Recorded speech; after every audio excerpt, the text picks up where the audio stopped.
السلام عليكم.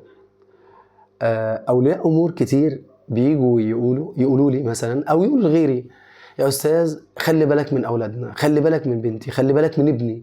طيب كلمة كويسة، فطبعًا الرد الطبيعي لكل المدرسين معظمهم تقريبًا أو كلّهم يقولوا حاضر من عينيا الاتنين.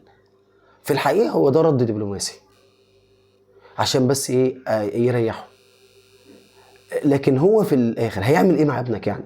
هيعمل له إيه؟ ممكن ييجي في مثلًا أو بنتك ييجي يسألها مثلًا في نفس اليوم والّا تاني يوم والّا حاجة، يسألها سؤال عشان يعني يبان إن أنا إيه، عملت معاك واجب أو اهتميت بيه، لكن في الحقيقة مش هاعمل معاه حاجة.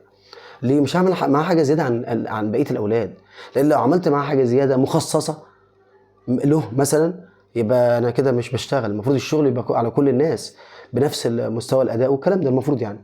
أمّال إمتى الكلمة دي يكون لها معنى بقى، ويكون لها تأثير؟ لما يكون الكلمة لها هدف. يعني ايه لها هدف؟ يعني انا بقول لك خلي بالك من ابني يا استاذ عشان في نقطة كذا، زي مثلا ايه، خلي ابني مثلا انطوائي جدا، فمعلش خلي بالك منه، انا عايزه يحاول واحدة واحدة خليه يشارك مع زمايله. يبقى احنا عرفنا احنا عايزين نحسن فيه من ناحية ايه، يبقى ده حاجة كويسة جدا.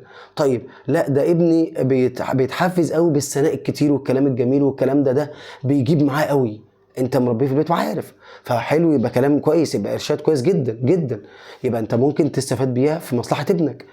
ممكن حد يقول لي ابني بيجي بالضغط، اي نوع من الضغط بقى، كلام او الكلام ده، بس بيجي منه لما بتقل عليه بيجيب، وده برضك وكل واحد عارف ولاده. يبقى اذا انت عايزه يبقى كويس، فانت بتشوف الطريق اللي اقدر اجيب منه نتيجة. طيب ايه تاني؟ يعني الكلام ده كله بيحصل، وده حاجة كويسة جدا عشان يبقى الكلمة لها معنى.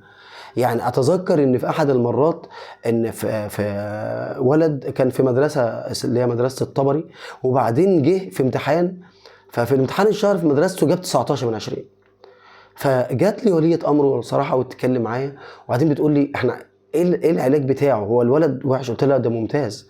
طب يعني ايه نقص؟ قلت لها ما نقص بصراحه، ممتاز جدا جدا جدا، يجيب درجه انه مستريح في الامتحان اللي شفته يعني. طيب قالت لي طب ايه يعني ايه؟ فقلت لها، قعدت اتناقش معاها، فمن ضمن الحاجات البدايه قلت لها ممكن تغير مدرس، يعني ممكن تغير عادي، ممكن انا مش عارف اوصل معاه للحته دي، ممكن حد تاني يوصل معاه عاديه جدا يعني، بتحصل. لكن قالت لي لا ده انا سالته واتناقشت معاه لقيته لا هو مبسوط يعني مستريح مع حضرتك. قلت لها طب كويس. فقعدنا نتكلم في كذا حاجه لغايه ما اتفقنا انا ووليه امره ان في نقطه مهمه جدا عند الولد هي اللي عامله الحته دي، اللي هي ايه؟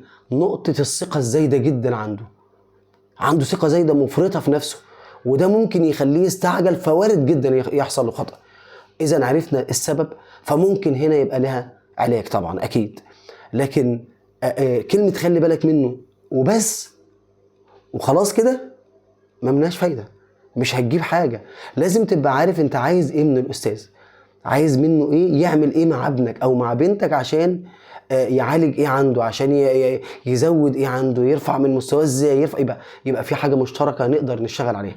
ده وجهه نظري في كلمه خلي بالك من ابني او حاجه زي كده.